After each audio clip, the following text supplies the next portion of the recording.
ইমাম আবু হানিফা রহমতুল্লাহ আলাই গোটা জীবনে ৭ জন সাহাবায়ে কেরামের সাথে সরাসরি সাক্ষাতে তাদের কাছ থেকে হাদিস বর্ণনা করেছেন এবং তাবেয়ী হওয়ার সৌভাগ্য অর্জন করেন।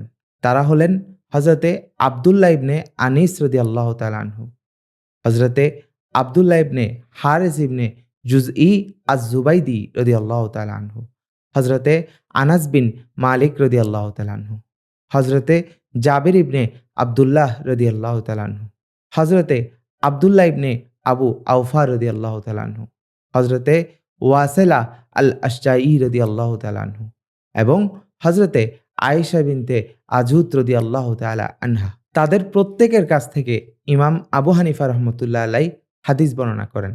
আজকে আমি তন্মধ্যে কয়েকটি আপনাদের সামনে তুলে ধরব।